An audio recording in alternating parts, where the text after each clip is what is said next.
चाहते क्या हैं? सिर्फ मैं ही नहीं, सरदार पटेल भी यही चाहते हैं कि हो सके तो संविधान में आरक्षण की बात ही हटा दी जाए। मेरे रहते संविधान से आरक्षण नहीं हटने वाला, चाहे आप कितना भी जोर लगा लें मुंशी जी। पर कोई रास्ता तो हो सकता है ना? हां, एक रास्ता है। मैं ही हट जाता हूं संविधान की ड्राफ्टिंग कमेटी से। अरे फिर आप लोग जैसा चाहें वैसा संविधान बना लीजिएगा।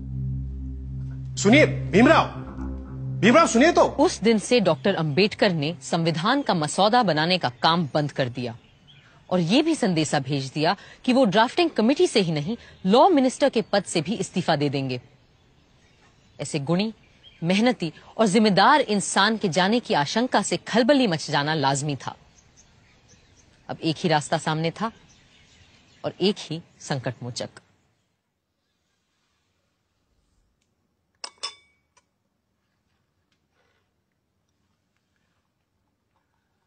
मुंशी जी की बातों से आप नाराज हो गए भीमराव? लेकिन वो तो आपकी बात लेकर आए थे मेरे पास, इसीलिए मैंने कहा कि मैं ही ड्राफ्टिंग कमेटी से हट जाता हूं।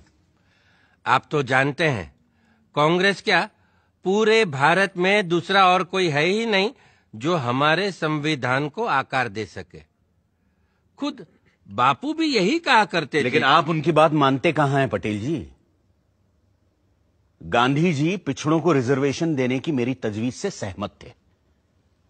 पंडित नेहरू ने तो खुद पंडित होते हुए भी यह कहा कि सदियों से हिंदुओं ने निरीह अछूतों और आदिम जातियों को बेबसी, दरिद्रता और अशिक्षा में रखा।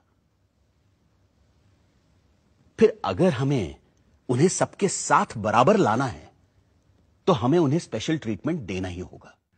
आपकी बात सही है, पर आप तो जानते हैं कि बड़े पदों पर हम मेरिट के आधार पर ही लोगों को ले पाएंगे।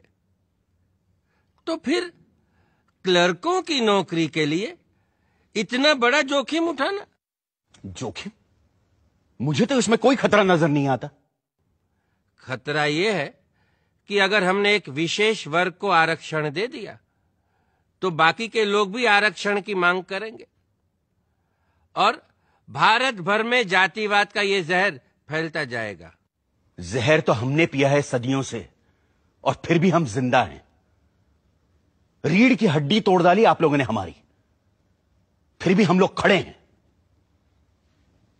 अरे एक बार हमें अपने बराबर आने का मौका तो दीजिए पटेल जी, फिर देखिए कैसे हम आगे निकल जाते हैं। और यह काम बिना आरक्षण के नहीं होगा। अगर फिर भी मेरी बातें आपको जहरीली लग रही हैं तो मैंने अपना इस्तीफा तैयार रखा है, आप खुद लेते जाइएगा।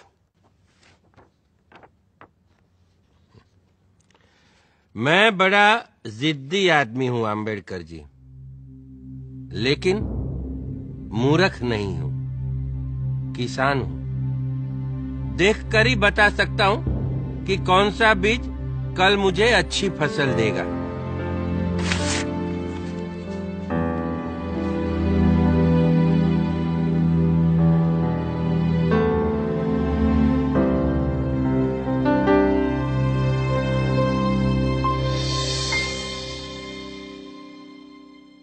इस तरह